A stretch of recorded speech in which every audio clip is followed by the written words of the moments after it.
स्वागत है आप सभी का मेरे YouTube channel career launcher chemistry में।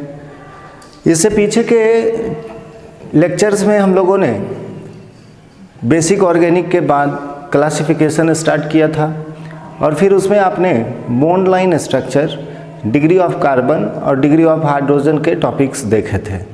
तो अब उन प्रीवियस टॉपिक्स से रिलेटेड कुछ हॉट ट्रिक्स जो आप ध्यान में रखेंगे वो कुछ इस प्रकार हैं। अब जैसा कि आप लोगों को याद होगा, बॉन्ड लाइन स्ट्रक्चर के लिए 4 पॉइंट हम लोगों ने देखा था। उसमें एक पॉइंट आया था कि यदि 2 से अधिक कार्बन हो तो उसके लिए हम लोग जिगजैग लाइंस का यूज करते हैं, लेकिन मैंने आपको बताया था कि ऐसा हमेशा नहीं होगा। तो इसके लिए कुछ उदाहरण देखे जाएं। फॉर एग्जांपल, आपके लिए ये कंपाउंड है और बीच में डबल लाइन है। सेकेंड कंपाउंड के रूप में ट्रिपल लाइन है। थर्ड कंपाउंड के रूप में 2 इंट्स पे ऊपर और नीचे डबल लाइन है। तो यदि हम इन कंपाउंड्स का एक्सपेंडेड रूप खींचें तो उसके लिए आपको क्या ध्यान रखना है, आइए देखते हैं। अब जनरली स्टूडेंट्स यहाँ इजीली सोच सकते हैं कि दोनों एंड्स पे कार्बन होंगे, बट होता क्या है, ये बीच में जो डबल बॉन्ड नज़र आ रहा है इसमें अक्सर कार्बन गिनते समय मिस्टेक होता है। तो इसके लिए देखिए क्या है कि बीच में जो डबल बॉन्ड है वो तो हवा में नहीं होगा, उसके लिए कार्बन होंगे, अर्थात एक कार्बन यहाँ है और एक कार्बन यहाँ है। ठीक इसी तरह सेकेंड एग्जाम्पल में आपके कुल 4 कार्बन परमाणु हैं और थर्ड एग्जाम्पल में भी कुल 4 कार्बन परमाणु हैं। तो इनके लिए यदि हम एक्सपेंडेड फॉर्म लिखें, विस्तारित रूप जिसे कहते हैं, तो फर्स्ट केस में आप 4 कार्बन रखेंगे जिसमें सेकेंड और थर्ड के बीच आपको डबल बॉन्ड देना होगा और फिर चतुसंयोजकता को आप पूर्ण करते हैं। तो इस प्रकार यहाँ CH3, अगले स्थान पर CH, फिर CH और पुनः CH3 होंगे। सेकेंड केस में आप 4 कार्बन का सीधा श्रृंखला बनाते हैं और इसमें फिर दूसरे और तीसरे कार्बन के बीच ट्रिपल बॉन्ड होंगे। लेफ्ट से CH3। अब अगले कार्बन, सेकेंड कार्बन और थर्ड कार्बन के लिए हम लोग देखें तो इसकी 4 संयोजकताएं पूर्ण हैं, इसलिए यहाँ हाइड्रोजन नहीं होगा और लास्ट कार्बन के साथ CH3 का अवस्था है। कुछ इसी तरह से यहाँ अगर हम लोग देखते हैं तो 4 कार्बन की खुली श्रृंखला होगी जिसके लेफ्ट और राइट एंड पे आपको डबल बॉन्ड डालने होंगे और यहाँ पे 2 हाइड्रोजन लगेगा। इसके बाद फिर 1 हाइड्रोजन की कमी है, चूँकि 3 संयोजकता पूरा था। यही स्थिति यहाँ भी है, 3 संयोजकता पूरा है तो 1 हाइड्रोजन लगेगा और लास्ट में फिर 2 हाइड्रोजन होंगे। तो आइए इसके लिए एक पॉइंट हम लोग लिख लें कि यदि डबल बॉन्ड या ट्रिपल बॉन्ड वाले कार्बनिक अणु में 2 से अधिक कार्बन हो तो भी उसे बॉन्ड लाइन संरचना में या बॉन्ड लाइन स्ट्रक्चर के लिए स्ट्रेट चेन के रूप में दर्शाया जाता है।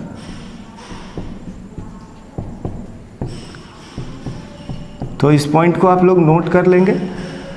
बीच के कुछ वीडियोस में आप लोगों का कमेंट आया कि सर आप एकाएक मिटा देते हैं, तो वो एक एडिटिंग की प्रक्रिया होती है। जो मिटाते समय का पार्ट है उसको हम हटा देते हैं ताकि वीडियो ज़्यादा लंबा नहीं हो, तो आप लोग थोड़ा सा इसे नोट कर लिया करें।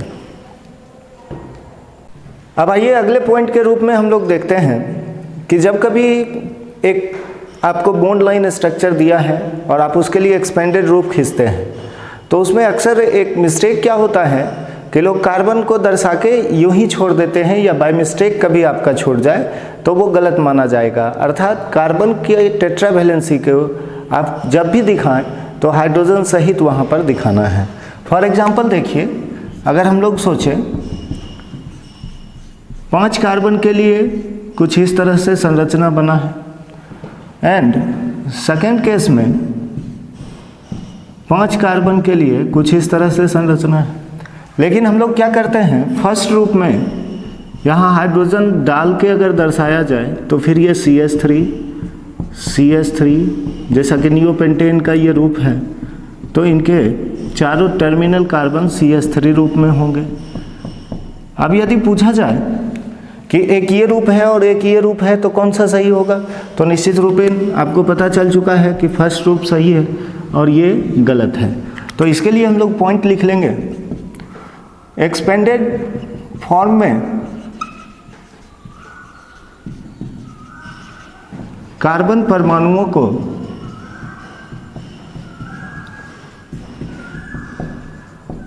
हाइड्रोजन के बिना दिखाना या हाइड्रोजन के बिना दर्शाना गलत होता है, तो आप ये भी याद रखेंगे। फिर नेक्स्ट पॉइंट के रूप में हम लोग यदि देखें तो सपोज करिए कि आपके अणु में ऑक्सीजन डबल बॉन्ड बना रहा हो और अन्य भी बॉन्ड है, तो इस स्थिति में आप ख्याल रखेंगे कि उस ऑक्सीजन को जब हम दर्शाएंगे तो अन्य बॉन्ड से उनका जो सेपरेशन होगा वो जितना अधिक से अधिक हो वो बेहतर है। तो फॉर एग्जांपल एक यौगिक हम लेते हैं जिसमें इस तरह से डबल बॉन्ड के साथ O दर्शाया गया, और इसी यौगिक के दूसरे रूप में C डबल बॉन्ड को कुछ इस तरह से सूचित किया गया है। तो फर्स्ट फॉर्म जो है आपका ये रॉन्ग हो जाएगा, ये सही होगा। तो हम लोग लिखते हैं कि यदि अणु में अन्य बॉन्ड के साथ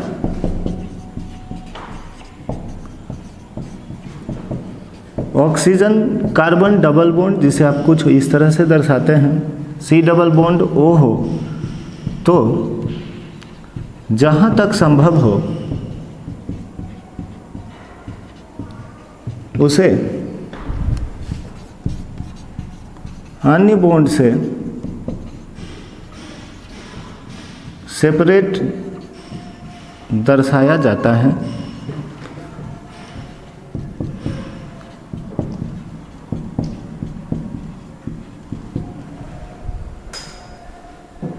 अब यदि हम लोग अगले पॉइंट के रूप में देखें तो बॉन्ड लाइन स्ट्रक्चर जब कभी आप खींच रहे होंगे तो आपको पता है कार्बनिक अणुओं में कार्बन के अलावे अन्य तत्व भी हो सकते हैं, जैसे ऑक्सीजन है, नाइट्रोजन है या सल्फर है।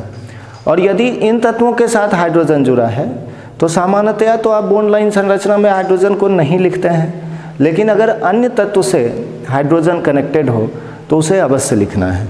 तो इसके लिए हम लोग अगला पॉइंट लिखें, यदि कार्बनिक अणु के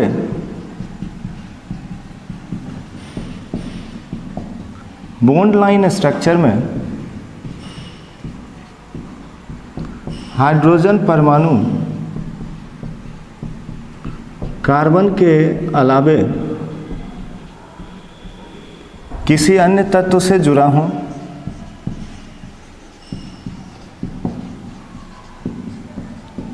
तो उसे अवश्य दर्शाना चाहिए। अगर ये छूट जाएगा आपका हाइड्रोजन तो गलत हो जाएगा। अब इसके लिए आइए उदाहरण देखते हैं। एग्जाम्पल के तौर पे यदि OH के रूप में कहीं मूलक जुड़ा है तो आपको H देखिए यहाँ लिखना पड़ेगा। यदि हम मूलक के रूप में SH जो कि थायो अल्कोहल का मूलक है ये मान रहे हैं तो यहाँ हाइड्रोजन देना पड़ेगा। यदि हम लोग 5 कार्बन के साथ प्राथमिक अमीन मूलक देखें तो NH2, या इसी में यदि हम द्वितीयक अमीन के रूप में यौगिक लिखेंगे तो हमें NH दर्शाना होगा। तो आप अन्य परमाणु के साथ हाइड्रोजन को जरूर दर्शावें। अब अगले पॉइंट के रूप में देखिए, कुछ ऐसे मूलक हैं जैसे मिथाइल, इथाइल, प्रोपाइल, फिनाइल, इनका आप नाम के साथ साथ एब्रिविएटिव फॉर्म या इसके सिंबॉलिक रूप भी देखते हैं। तो हम इसके लिए अगले पॉइंट के रूप में लिख सकते हैं कि कुछ मूलकों के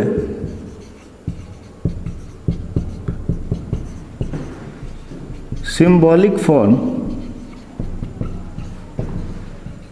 निम्नवत हैं। और ये बहुत काम देगा आपको, बहुत जगह काम देगा, इसलिए आप इसे ज़रूर ध्यान रखेंगे।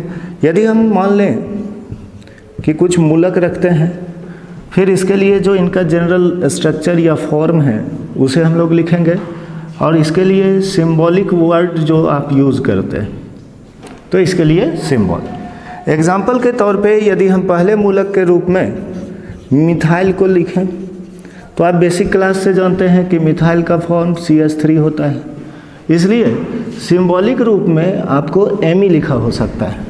यदि हम दूसरे मूलक के रूप में इथाइल को लेते हैं, तो ये सूत्र के रूप में C2H5 के रूप में हो सकता है, या इसके अलावा ये CH3 CH2 के रूप में भी आपको दिख सकता है।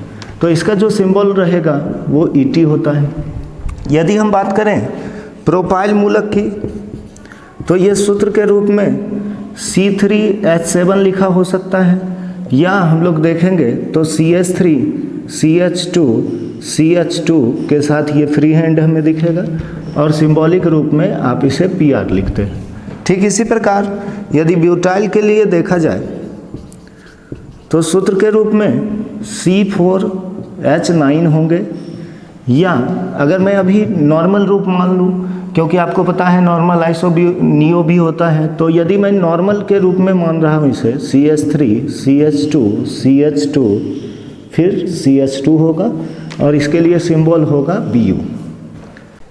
अब आइए, अभी तक जो हम लोगों ने इंट्रोडक्टरी और इधर क्लासिफिकेशन में जितने थ्योरी देखे हैं, तो उसके रिलेटेड कुछ इम्पोर्टेंट प्रश्न मैं आपको सिखाना चाहूँगा, ताकि आपका कितना थ्योरेटिकल पार्ट कवर हुआ है वो आप सीख सकें। तो आइए, अगर हम अगले क्वेश्चन के रूप में देखें, तो कुछ बॉन्ड लाइन स्ट्रक्चर अभी आपको दिए जा रहे हैं, और आपको उन संरचनाओं को यदि कहा जाए कि एक्सपेंड करना है, विस्तारित रूप में बदलना है, तो अगला क्वेश्चन है आपका निम्नांकित बॉन्ड लाइन स्ट्रक्चर के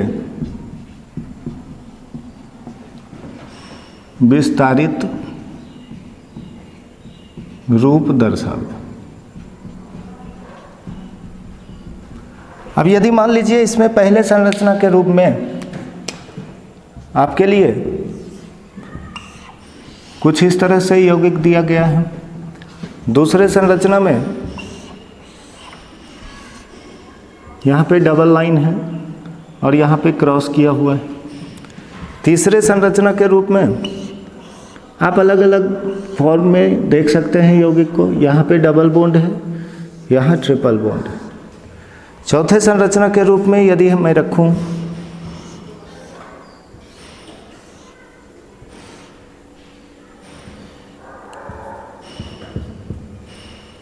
तो अब इन यौगिकों को अगर एक्सपेंड करना है तो फिर से पुराने पॉइंट के अकॉर्डिंग आपको चलना होगा। इसके लिए देखिए, यदि हम देखें तो 1 2 3 3 कार्बन का यहाँ स्ट्रेट चेन आ रहा है, जिसके साथ क्लोरीन जुड़ा हुआ है, तो 3 कार्बन के साथ आप क्लोरीन को दर्शाएंगे। और फिर जैसा कि आपको याद है, यदि सिंगल लाइन है तो सिंगल बॉन्ड होता है, डबल लाइन है तो डबल बॉन्ड होगा, और ट्रिपल लाइन होगा ट्रिपल बॉन्ड के लिए। तो यहाँ पर अब यदि हम लोग देखें, चूँकि सारे जगह पे सिंगल बॉन्ड ही थे, तो अब हमको बॉन्ड में कोई चेंज करना नहीं। जबकि लास्ट पॉइंट यदि याद हो तो आपने देखा था कि कार्बन के 4 संयोजकता में जो कमी है वो हाइड्रोजन से पूरा करना है। तो हम लोग यहाँ पर CH3 रखेंगे, इसके आगे फिर CH2, फिर CH3, सॉरी यहाँ Cl है तो CH2 हो जाएगा। अब इसके बाद 1 2 3 4 एंड 5, तो ये 5 कार्बन का चेन होगा, इसलिए आप 5 कार्बन का सबसे पहले यहाँ पर चेन खींच देंगे। इसके साथ ही लेफ्ट से हम देखें तो डबल बॉन्ड आ रहा है, तो हमने डबल बॉन्ड डाल दिया।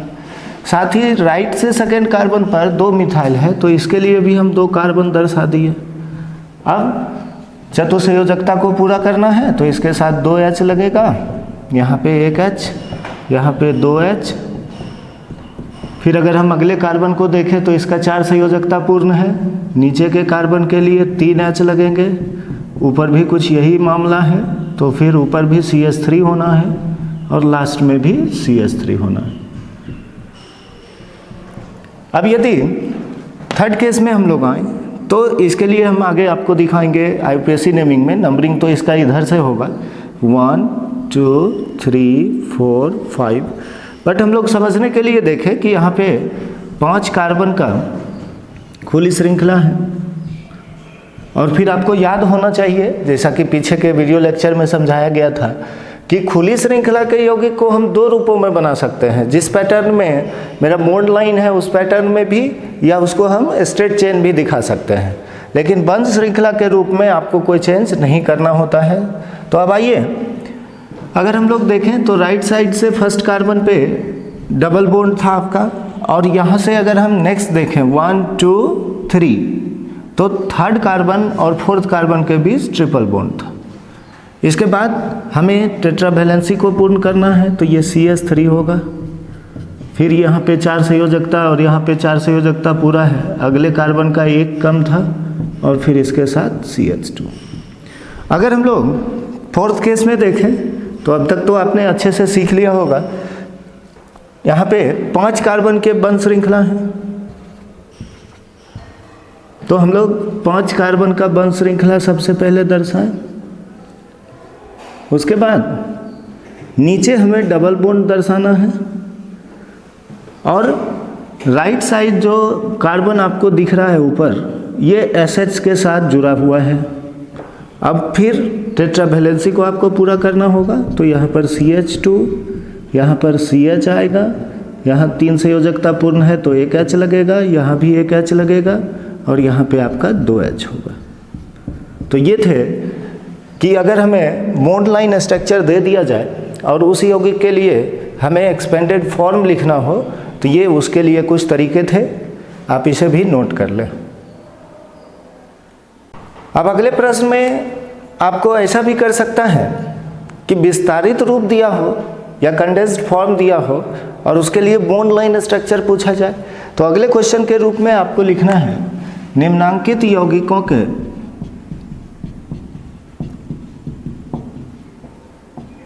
Bond line structure दर्शावे। अब यहाँ पे फिर आपको कुछ यौगिक दिए जा रहे हैं। आप सपोज करिए पहले यौगिक के रूप में हम लोगों के लिए है C के साथ H3 का केस है, फिर अगले कार्बन के साथ आपको CH है, यहाँ पे Me लिखा हुआ है, आगे CH2 है, और फिर अगले कार्बन के साथ CH3 का होल 3 लगा हुआ है। तो इसलिए होल 3 मीन्स हो गया हमें CH3 को 3 बार दर्शाना है। अब हम सपोज करते हैं, जैसा कि क्वेश्चन कह रहा है कि हमें बॉन्ड लाइन स्ट्रक्चर में इसे कन्वर्ट करना है। 1 2 और देखिए, यदि आपके लिए CH3 CH2OH जो कि इथेनॉल या इथाइल अल्कोहल का सूत्र होता है, साधारण नेम कॉमन नेम इसका इथाइल अल्कोहल और IUPAC नाम इथेनॉल होता है। This is most common alcohol. Third case हम लोग लेते हैं CH2 सिंगल बॉन्ड CH2 के साथ आपको 2 बार OH जुड़ा हुआ है। इस कंपाउंड को आप ग्लाइकॉल या इथिलीन ग्लाइकॉल के नाम से जानते हैं, ये भी साधारण नाम होगा, इथिलीन ग्लाइकॉल। और यदि आप यहाँ एक चीज़ और ध्यान रखें तो आपके लिए दी बेस्ट रहेगा, this is also named as sweet poison, इसे मीठा जहर कहते हैं। अब यदि मान लीजिए हमें इन यौगिकों का बॉन्ड लाइन कन्वर्ट करना है, एक और यौगिक यहाँ हम ले सकते हैं और वो गिल्सिरॉल है।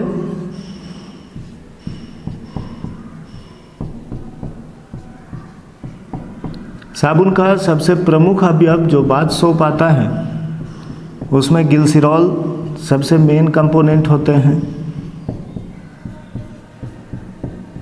ये आपका गिल्सिरॉल है। तो यदि हम इन कंपाउंड्स का बॉन्ड लाइन स्ट्रक्चर खींचना चाह रहे हैं तो देखिए फर्स्ट केस में 1 2 3 4 एंड 5, इधर भी या इधर भी। तो हमें क्या करना होगा, इसके लिए हमें सबसे पहले 5 कार्बन का जिगजैग लाइन दर्शाना होगा। तो ये रहे 5 कार्बन। अब राइट से सेकेंड पे 2 मिथाइल था आपका, एक ऊपर और एक नीचे। तो उसको आपने कुछ इस तरह से एक ऊपर और एक नीचे खींच दिया। अब यदि हम लेफ्ट से सेकेंड पे देखें तो एक मिथाइल है, तो इसको हम ऊपर दर्शाते हैं। ये हो गया फर्स्ट केस के लिए आपका बॉन्ड लाइन स्ट्रक्चर। यदि हम बात करें सेकेंड क्वेश्चन में, चूँकि 2 कार्बन आ रहा है और इसके साथ एक OH है, तो इसके लिए हम लोग क्या करते हैं 1 2 और फिर हम लोग OH को यहाँ पे लिख देंगे, तो ये हो जाएगा आपका इथाइल अल्कोहल के लिए बॉन्ड लाइन का रूप। यदि हम लोग बात करें ग्लाइकॉल की, तो फिर चूँकि यहाँ पे 2 कार्बन है और लेफ्ट राइट दोनों के साथ OH हमें रखना होगा, इसलिए हम लोग कुछ इस तरह से इसे दर्शाते हैं OH, और एक फिर लेफ्ट से यहाँ पे हमने OH को कनेक्ट कर दिया, तो ये हो जाएगा आपका इथिलीन ग्लाइकॉल के लिए बॉन्ड लाइन स्ट्रक्चर। और इसी प्रकार यदि हम लोग ग्लिसरॉल के लिए देखें तो 1 2 3 कार्बन है आपके, यहाँ पे एक OH को हम मिडिल में कनेक्ट करें, एक को राइट साइड से और तीसरे को लेफ्ट साइड से, तो ये हो जाएगा आपका बॉन्ड लाइन स्ट्रक्चर। इसे भी आप नोट कर लें। अब इसके अगले प्रश्न के रूप में आपको डिग्री ऑफ कार्बन या हाइड्रोजन से जुड़ा हुआ एक प्रश्न देता हूँ। आप सपोज करें कि कुछ यौगिक दिए जा रहे हैं और फिर इसके लिए पूछा जा रहा है कि निम्नांकित यौगिकों में सेकेंडरी कार्बन तथा सेकेंडरी हाइड्रोजन की संख्या बतावें। आपको सिर्फ एक ही चीज़ क्वेश्चन पूछ रहा है, वो है सेकेंडरी कार्बन और सेकेंडरी हाइड्रोजन।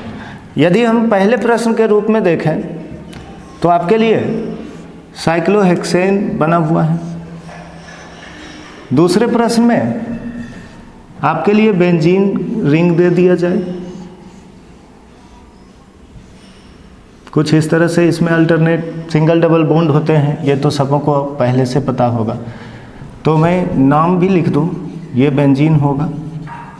अब यदि बेंजीन के साथ एक CH3 हमें कनेक्ट कर दिया तो आपको पता है कि यहाँ पे इसका नाम टॉल्यून हो जाएगा, या हिंदी में टॉल्वीन भी कहते हैं। तो यहाँ पे CH3 कनेक्टेड है जो टॉल्यून होगा।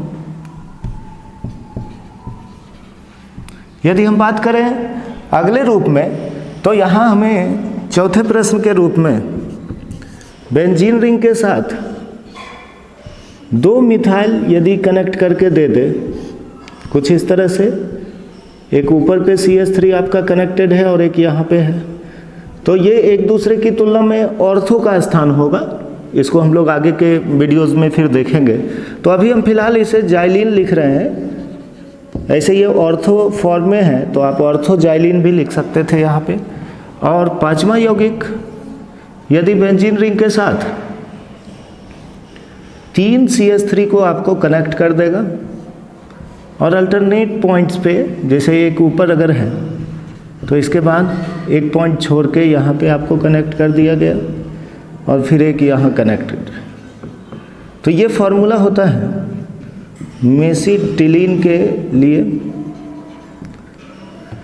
अब यदि हमको इनमें सेकेंडरी कार्बन और हाइड्रोजन का नंबर कैलकुलेट करना हो तो देखिए फर्स्ट केस में यहाँ पे जितने भी कार्बन हैं वो ऑलरेडी आप देख सकते हो 2 कार्बन से कनेक्टेड है, इसलिए जितने भी कार्बन हैं तो ये सेकेंडरी कार्बन ही हैं। सारे कार्बन आपके 2 डिग्री है।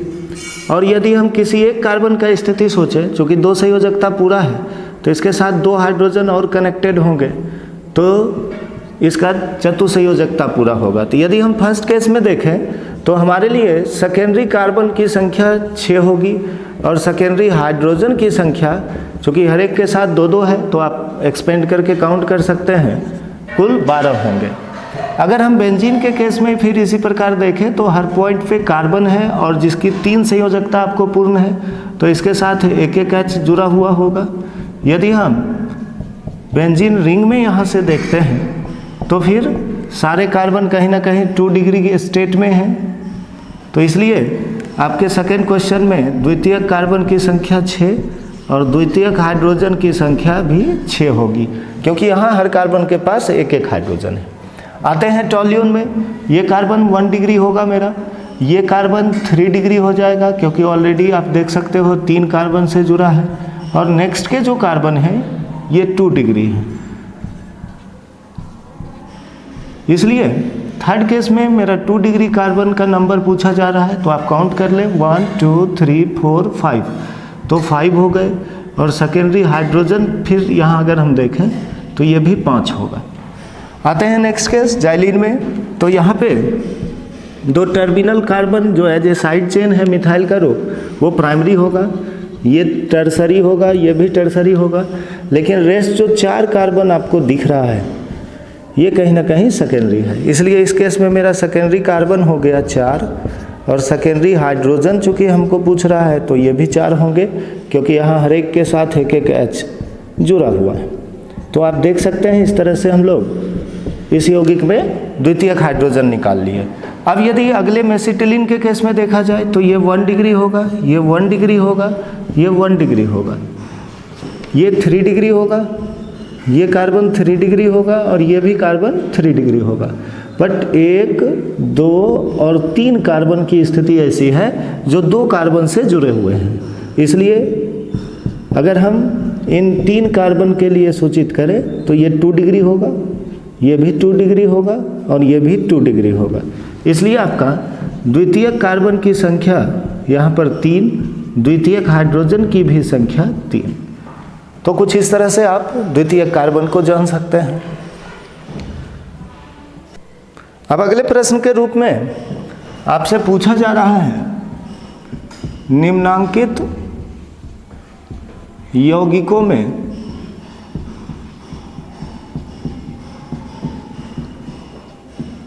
कितने प्रकार के कार्बन उपस्थित हैं? कितने प्रकारों के कार्बन उपस्थित हैं? इस प्रश्न के लिए अभी आपको कुछ बॉन्ड लाइन संरचना फिर दिया जा रहा है, और इसमें आपको काउंट करके चेक करके बताना होगा कि कुल कितने तरह के कार्बन हैं। अब यदि मान लीजिए हमारे लिए पहला स्ट्रक्चर बना हुआ है जो कुछ इस तरह का है, दूसरे संरचना के रूप में आपके लिए 6 कार्बन का बंध श्रृंखला है केवल, तीसरे संरचना के रूप में 5 कार्बन के साथ साइक्लोप्रोपेन जिस फॉर्म में होता है, लेकिन आपको यहाँ से क्लोरीन कनेक्टेड है।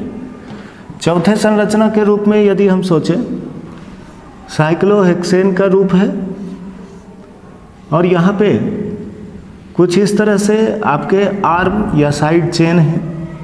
पांचवें संरचना के रूप में यदि हम लोग देखें तो आपके लिए यौगिक है, यहाँ पे हम यदि दर्शाएं ये ट्रिपल बॉन्ड N है, और फिर इधर से ट्रिपल बॉन्ड N है, एक लेफ्ट हो गया एक राइट हो गया आपका। फिर मैं इसे खींच रहा हूँ, triple bond N, triple bond N, कुछ इसी तरह से यहाँ भी कनेक्टेड है, ट्रिपल बॉन्ड N और ट्रिपल बॉन्ड N। आपको इन यौगिकों में एक और रखते हैं, यदि पूछा जा रहा है कि कुल कितने तरह के कार्बन परमाणु हैं, तो आइए इसे बारी बारी से फिर समझें। अगर हम फर्स्ट केस में देखें तो ये 1 डिग्री होगा, ये 1 डिग्री होगा, ये 1 डिग्री होगा, और ये 3 डिग्री होगा।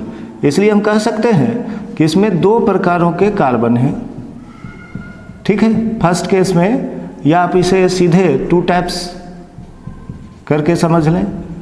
आपका यहाँ 2 तरह का कार्बन है, एक प्राइमरी है एक टर्सरी है। सेकेंड केस में देखिए आपका यहाँ ओनली 1 टाइप ऑफ कार्बन है, चूँकि इस केस में हम लोगों ने पीछे भी देखा था कि हर कार्बन को यदि हम इंडिकेट करें तो इसका डिग्री 2 डिग्री जाएगा, क्योंकि सारे कार्बन निकटतम 2 कार्बन से जुड़े हैं। फिर कुछ यही मामला यहाँ भी है, जैसा कि हम लोग पीछे भी समझ चुके हैं कि यहाँ पे कार्बन जो है अक्सर कंफ्यूज होंगे आप कि क्लोरीन कनेक्टेड है, उससे क्या लेना देना, यहाँ तो 2 कार्बन है, तो हर कार्बन निकटतम 2 कार्बन से जुड़ा हुआ है, इसलिए सारे कार्बन का जो डिग्री होगा वो 2 डिग्री होगा। तो इसलिए इसमें भी ओनली 1 टाइप। नेक्स्ट केस आप देखें तो टर्मिनल कार्बन प्राइमरी होंगे 1 डिग्री। बीच के कार्बन को यदि हम देखें तो 2 डिग्री का केस है ये, और साथ ही जहाँ से ब्रांच कनेक्टेड हुआ है 1 2 3, ये 3 पॉइंट ऐसे हैं जो 3 डिग्री हैं। इसलिए अगर हम लोग चौथे क्वेश्चन के लिए आंसर लिखें तो इसमें आपको 3 टाइप्स ऑफ कार्बन देखने को मिला।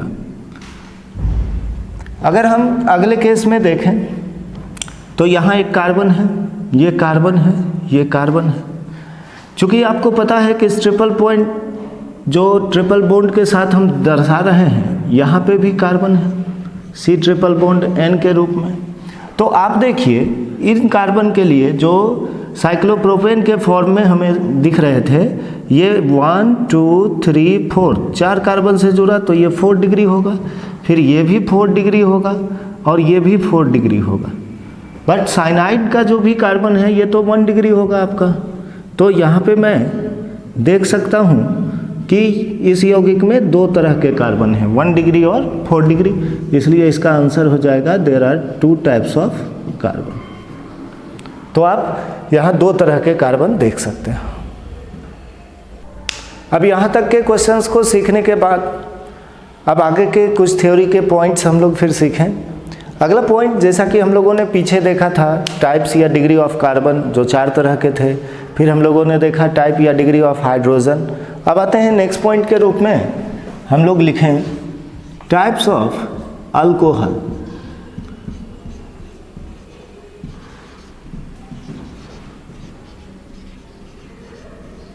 इसे आप डिग्री ऑफ अल्कोहल के नाम से भी जानते हैं।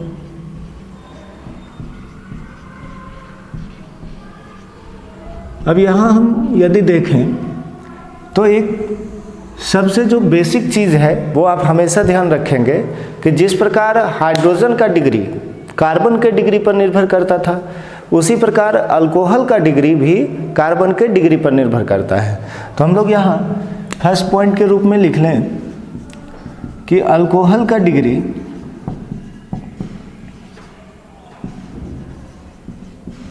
कार्बन के डिग्री पर निर्भर होता है। इसी को हम दूसरे शब्द में कुछ इस तरह से लिख सकते हैं, जिस कार्बन के साथ OH जुड़ा हो उसी के डिग्री द्वारा अल्कोहल का डिग्री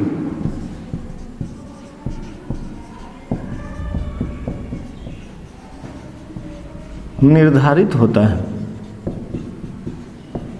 या निर्धारित होगा, आप ऐसा भी लिख सकते हैं। उदाहरण के तौर पे यदि हम लोग सामान्य रूप में देखें तो आप RCH2OH के रूप में लिख सकते हैं। दूसरा मैं ले रहा हूँ RCH के साथ ROH, या यहाँ आप RCH R' ले रहे हैं। तीसरा जो सामान्य रूप है वो मैं लिखता हूँ R3 का स्टेट C के साथ और फिर OH। इसी को हम ऐसा भी लिख रहे हैं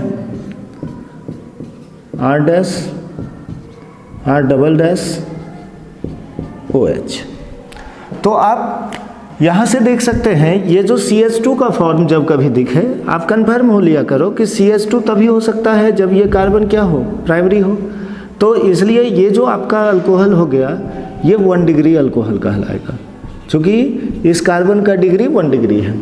अब यहाँ पे हम देखें 2 अल्काइल या 2 अलग अलग समूह कार्बन के साथ ये इस CH का जुड़ाव है, इसलिए ये कार्बन 2 डिग्री होगा।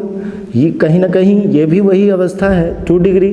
और यदि आपके मन में एक प्रश्न आ रहा हो कि इसमें दोनों R आपने लिखा है और इसमें एक R और एक R' किए हैं, तो ऐसा लिखने का अर्थ होता है कि यहाँ दोनों मूलक समान होंगे। ये मिथाइल है तो ये भी मिथाइल है, ये इथाइल है तो ये भी इथाइल है।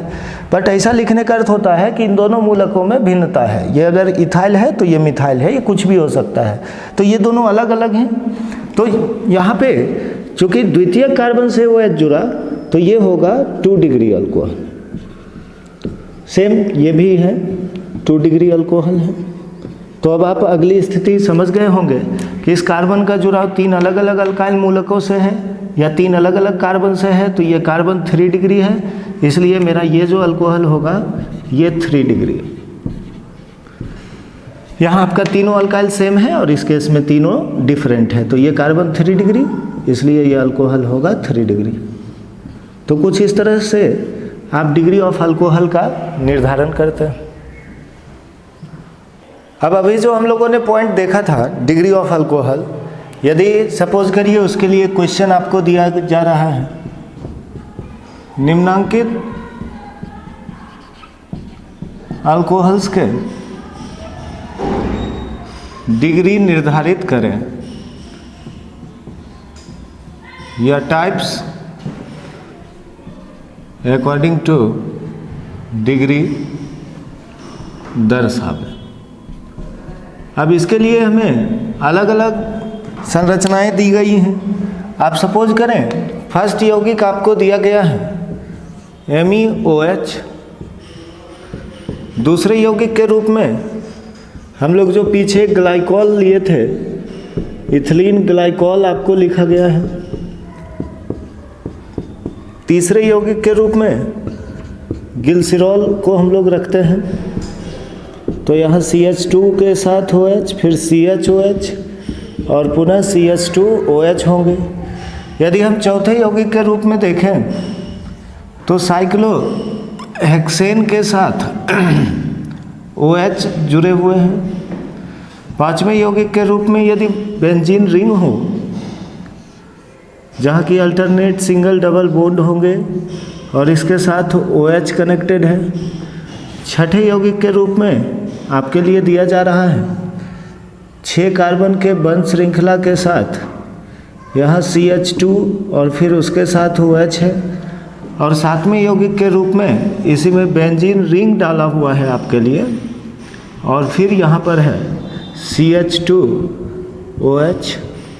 अब इन यौगिकों में यदि हम अल्कोहल का डिग्री देखते हैं तो जैसा कि हम लोगों ने अभी थ्योरी में देखा, ये मिथाइल मीनिंग CH3 का केस होगा।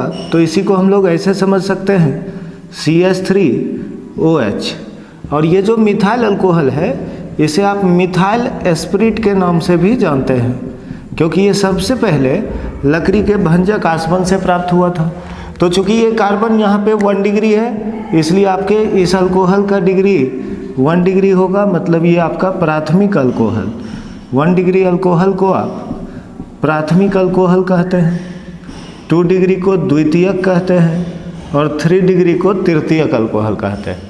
अब यहाँ पे फिर हम देखें लेफ्ट और राइट, तो दोनों आपके प्राइमरी कार्बन्स हैं, इसलिए ये दोनों प्राइमरी अल्कोहलिक ग्रुप होगा।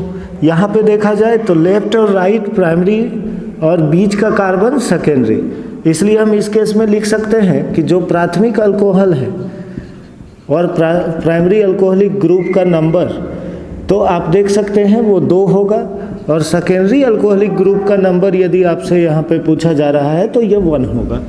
यहाँ पे अगर हम इसी प्रकार देखें तो ये कार्बन चूँकि 2 कार्बन से जुड़ा था तो 2 डिग्री, अदरवाइज आप यहाँ पे H डाल देते CHOH, तो इसके लिए आंसर होता 2 डिग्री अल्कोहल, जिसे हिंदी में आप द्वितीयक अल्कोहल के नाम से जानते हैं।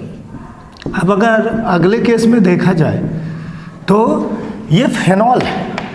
इस यौगिक में कभी कभी बाय मिस्टेक आदमी 2 डिग्री अल्कोहल सोच ले तो ये रॉन्ग हो जाएगा, क्योंकि ये अल्कोहल है ही नहीं, ये यौगिक अपने आप में एक अलग कैटेगरी है, इसे हम फेनॉल के नाम से जानते हैं। यदि बात करें यहाँ लास्ट में CH2OH आ रहा है तो निश्चित रूप से ये 1 डिग्री अल्कोहल होगा। और यदि हम यहाँ देखते हैं CH2OH, ऐसे इस यौगिक का नाम बेंजाइल अल्कोहल कहलाता है, तो ये भी आपका 1 डिग्री का केस है, इसलिए बेंजाइल अल्कोहल को आप प्राइमरी अल्कोहल के रूप में मानेंगे। आइए अब अगले पॉइंट के रूप में हम लोग लिखते हैं डिग्री ऑफ एमीन्स,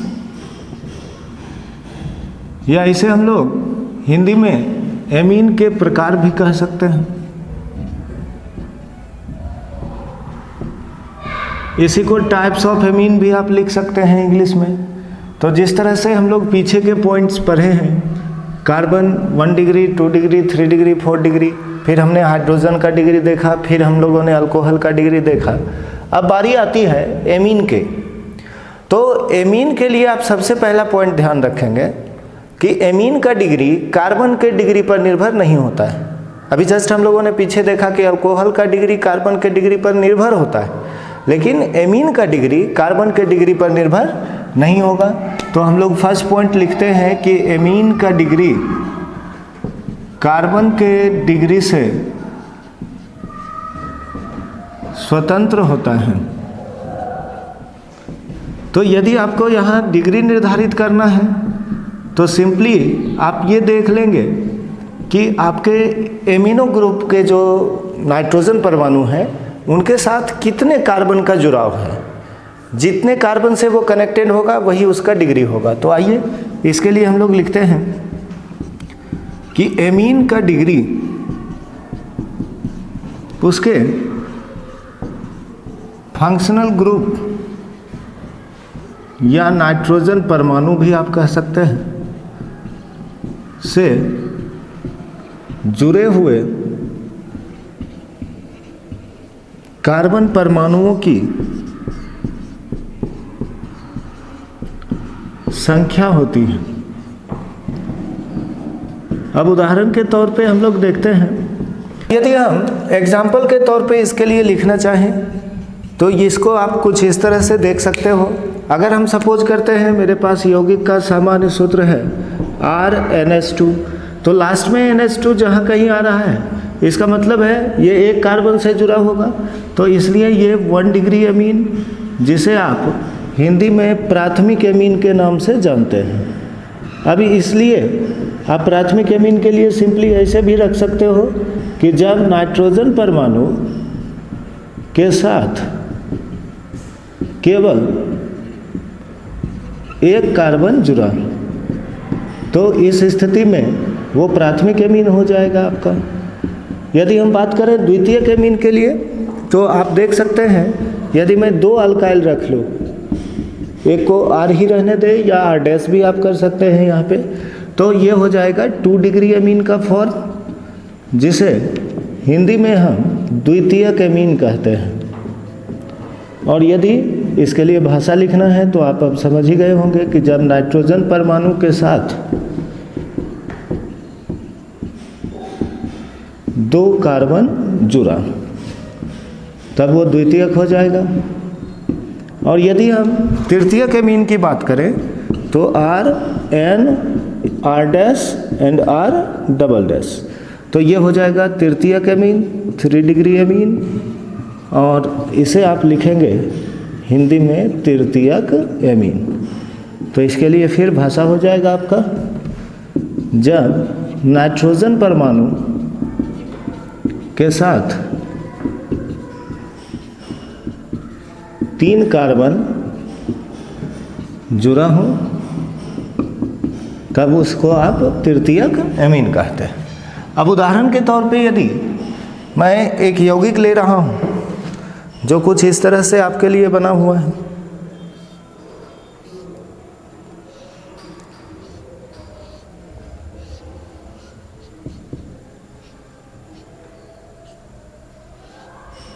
इस यौगिक में यहाँ से हम NH2 को भी कनेक्ट कर दे रहे हैं, या CH2 के बाद मैंने NH2 को जोड़ दिया है, जगह कम है इसलिए यहीं लिख दे रहे हैं।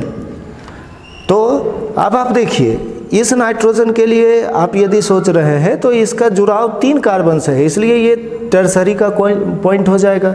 यहाँ पे 2 कार्बन से इस नाइट्रोजन का जुड़ाव है तो ये सेकेंडरी का केस होगा, और यहाँ 1 कार्बन से जुड़ाव है तो ये प्राइमरी का केस होगा। तो यहाँ मैंने एक उदाहरण दर्शाया जिसमें प्राइमरी, सेकेंडरी, टर्सरी तीनों तरह के एमीन हैं, और आप देख सकते हैं कि यहाँ नाइट्रोजन का डिग्री कार्बन पर निर्भर नहीं कर रहा है। इसके बाकी के वीडियो लेक्चर्स हम लोग आगे देखेंगे। आप लोग पुनः एक बार धन्यवाद के पात्र हैं कि आप लोग अच्छे से लाइक, शेयर और कमेंट कर रहे हैं। बाकी जो लोग चैनल सब्सक्राइब नहीं किए हैं वो जल्द से जल्द सब्सक्राइब कर लें। Thank you.